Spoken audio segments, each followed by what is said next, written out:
Hi, I'm Murray Laing, and this is my Dulcimer collection. It's lined them all up on the sofa in my music room so you can see them. 1, 2, 3, 4, 5, 6, 7. There's 7 I actually play, and I'll run you through them in a minute. Since I started this YouTube project just before Christmas, just because I wanted to play for my friends and I wasn't really able to get out of the house much, it's become quite obvious that there's a lot of people really interested in the dulcimers that I play. So I thought I'd put out a video where I just talk to you about the dulcimers. This one's not on the couch, mainly because it wouldn't fit. It's the one I started with. It's a Folkcraft. It's got a 94 date on it, so it's 1994. We took the kids to Disney in Florida, and there in the Disney marketplace there's a guy selling dulcimers. I had to buy one.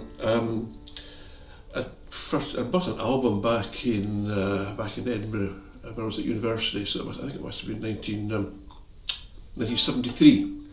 I bought an album called None Such for Dulcimer by a guy called Roger Nicholson. I just loved the sound of the thing, and that kind of stayed with me because I'd never seen a dulcimer in the flesh. They're not really common over here, not common in UK generally. In Scotland, where I'm living again. I know one guy who's got one. He's a guy who collects just about every instrument under the sun, so he would have one. But apart from that, no. So this is the one I bought then, and it's been through the wars, as you can see. I had to put a wee scratch plate on because it got so rucked up. It wasn't for aesthetics, it's just that my finger scratched it like a washboard. It made a horrible sound. So this is the one I use. I'll give you a quick strum of the thing.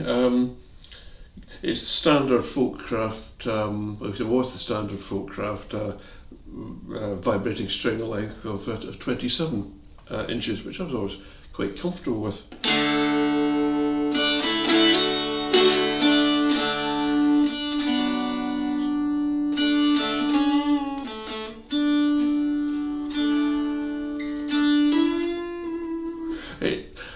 I get into playing it more like for a lead guitar effect, to be honest.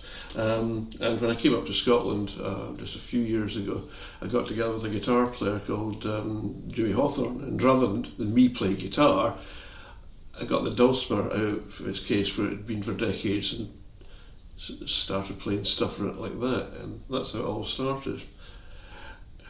And then things changed. I said, well, now explain, and I've got rather a lot of these things. And the next one to appear was this, which is, I guess, quite an unusual instrument, made with the Hagen Family, and it's a nearly just intonated dulcimer with the sort of traditional 28.5 inch VSL vibrating string length. And it's designed to be played with a noter, which is something I'm not any good at. So the issue is the frets are placed so that the notes sound nice against the drones. So, like, it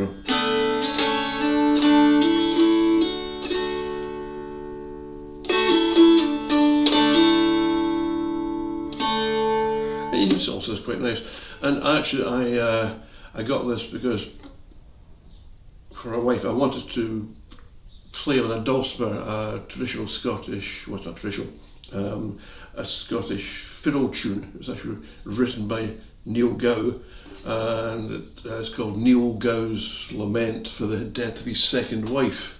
And I reckon I needed a dulcimer that was intonated in such a way I could make it sort of sound a bit, bagpipey, kind of that Scottish skirtly sound we get out of the fiddle up here, where we're playing against drones, really. We're playing like two fiddle strings at once, and that's why I got this, to play that tune, Neil Gow's Lament for the Death of His Second Wife. I found it quite difficult to get the sound, but work in progress, everything. If you want to hear that, that's a recording of me playing that on the channel. Next up is this. I was starting to go down the dulcimer rabbit hole by this stage, and I reckon I wanted a a really good dulcimer. So knowing just what I knew at that point, I decided to go back to Folkcraft and got this, which is the 27-inch length, which I reckon I'd be comfortable with, and a few bells and whistles like the the Galax back, and I decided to go for the 1.5 fret, and obviously the corresponding one further up. Oh, I even went for the slightly wider fretboard, so I thought this would be the one, my kind of go-to dulcimer. It sounds nice enough.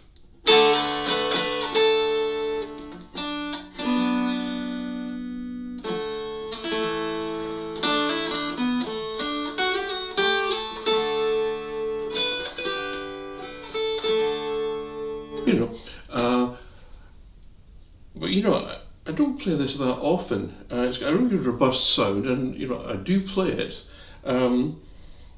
It almost sounds too kind of forceful to be a dulcimer. It doesn't have that nice zingy, chingy kind of sound that I remember from the old Folkcraft. But nice instrument. Cost me an arm and a leg, and it's certainly not my favourite dulcimer. I'll run you through the rest of them.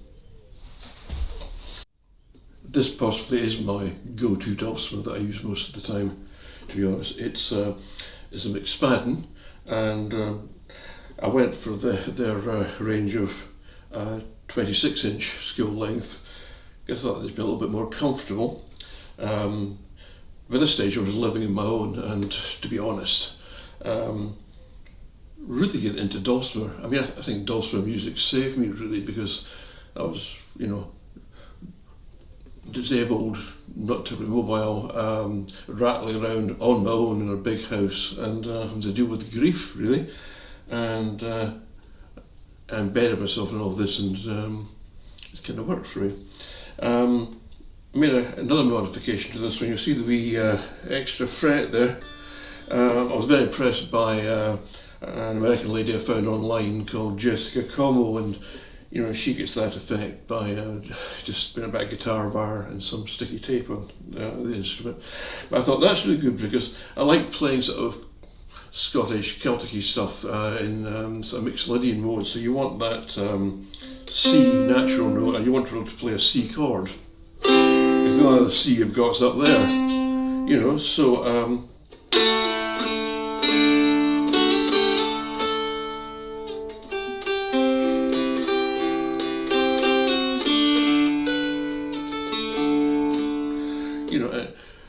It's a great instrument, tremendous tone. You'll see that in my videos quite a lot, because I think that's the go-to dulcimer.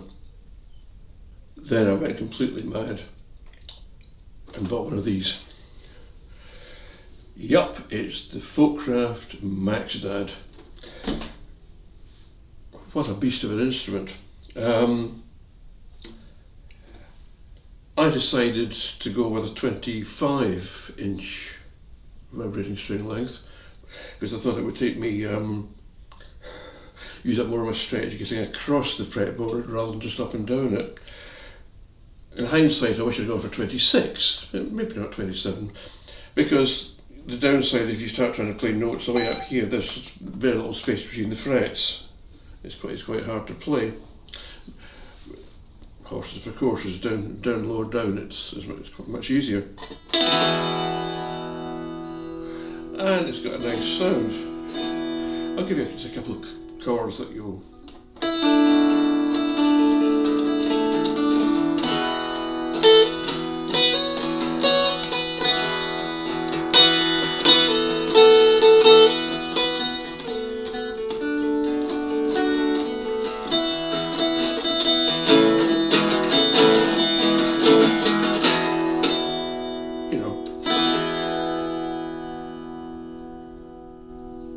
Funny thing was, when Folkcraft sent this to me, it sounded dead. The thing just didn't resonate, and it was strung D A D A D. I thought there's something not right here. So, we start trying to change string gauges in a dulcimer. It's a nightmare, just everything goes wrong. So, remembering that I've got an old Mossman guitar that just doesn't sing unless you put 13 to 56 strings on it. I thought, right, we need to put some tension on this to drive the soundboard. So I just cranked it up to E. So E, B, E, B, so E, E, B, E, B, E, which is where it is just now. Sounds great. So I use this as, obviously with all my dulcimers, I sort of crank it up and down to match a particular key I need if I'm playing with Jimmy Hawthorne, but that's how it sings generally in E. That's the best key for it. So, which interestingly, it's got exactly the same range as an acoustic guitar, from that low E to that high E. So it does it in 5 strings rather than the guitar do it in 6. Just thought I'd add that. You'll notice I tend to use only my go-to plectrum is one of these V picks that are endorsed by Bing Futch, the Bing Futch ultralight dulcimer pick. They're absolutely great.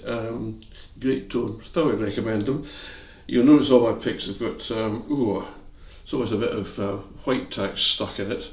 Because I have to stick it to my finger or it flies away, because thanks to my kind of medical condition I've got a little feeling in the fingers of my right hand, believe it or not. So that kind of solves that one. That's the McSpadden. That old beaten up Folkcraft dulcimer I showed you at the beginning, it was getting a bit long in the tooth really, and it was pretty battered, and I managed to pick up a second-hand Folkcraft, which basically, apart from the sort of really funky turtle sound holes, it's the same instrument as my old one, but it's just in better condition. This was a really good buy. I wanted one that had I wanted to keep one with a double melody string, because it's a different sound, or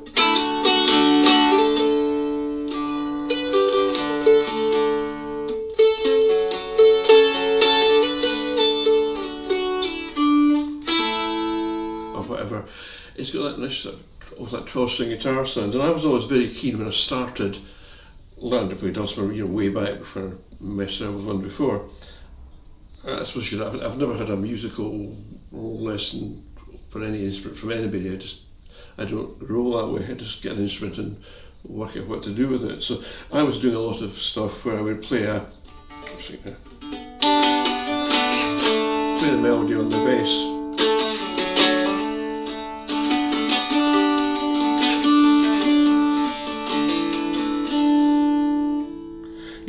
And really use the other 3 strings like drones. And this one also, these ones make nice bendy sounds I discovered as well,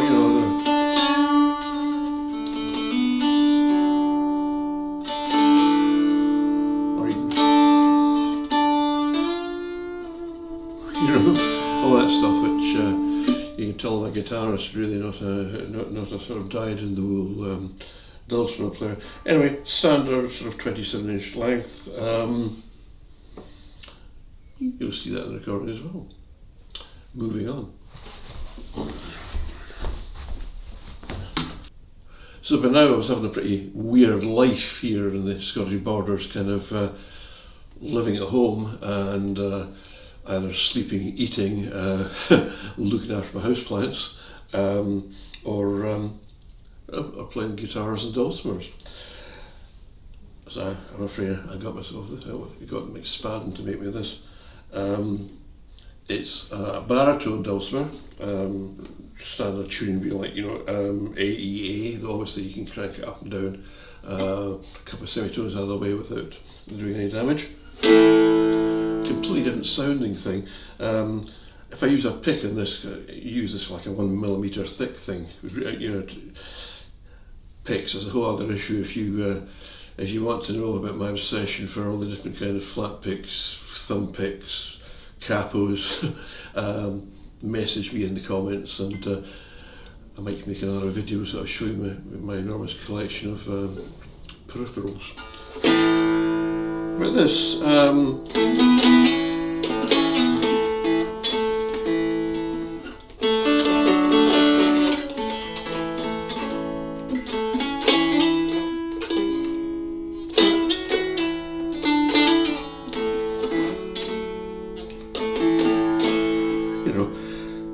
Lovely. To be blunt, I got them to make it with black end pins and black tuners, for the simple reason it's other than that it's exactly the same redwood and everything as the is my other McSpadden, and just I didn't want to mix them up, but I picked them up, and indeed I went for the what I like to call the Jizza Combo Extra Fret, so you can get that C chord like that. But I'm not quite finished yet. We're nearly there.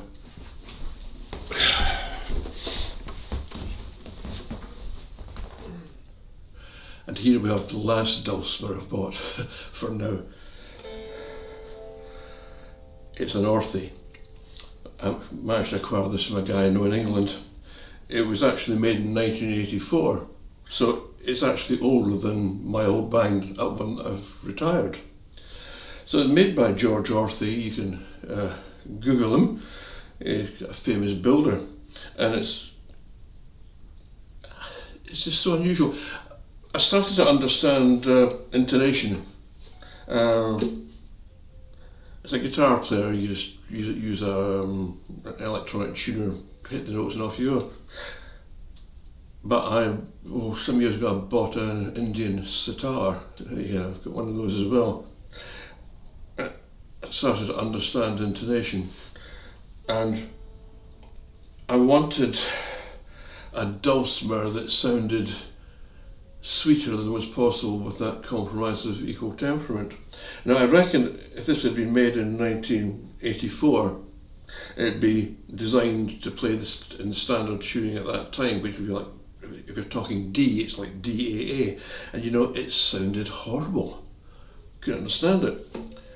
Then I got my tuner out and discovered that in the melody string that the notes were really on the money. If I tune DAD, and I can get away with playing DAD with this, but it doesn't sound quite right. It sounds like the first CD player that I got. It was like technically very accurate, but somehow not really musical. Sound needs a bit of dirt in it, like I think was it digital analog converter DAC. Was developed electronically for these CD players, and suddenly things start to sound musical again. So it wasn't great for the DAD, but I got a couple of extra frets put in, so, the 6.5 and the 13.5, so I could play DAD. And then I hit an idea: tune it DAC. Wow. Listen to this. I'll just play a scale against drones.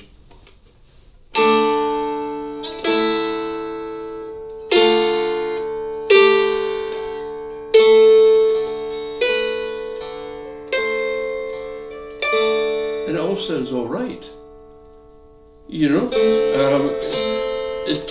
The way it's set up, it's playing the one you could play with a stick, which is just not the way I play things. But so you play something sort of in the minor, and tune to the minor like this, and just use the occasional bit of chording to sort of make it sound quite too rootsy, and you can get.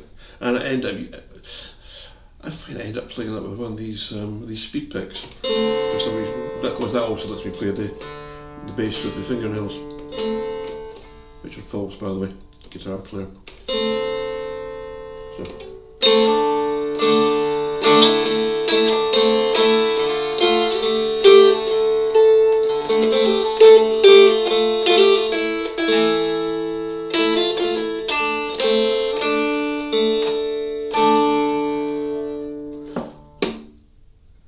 Amazing, and there are recordings with this on my channel, which you can have a look at.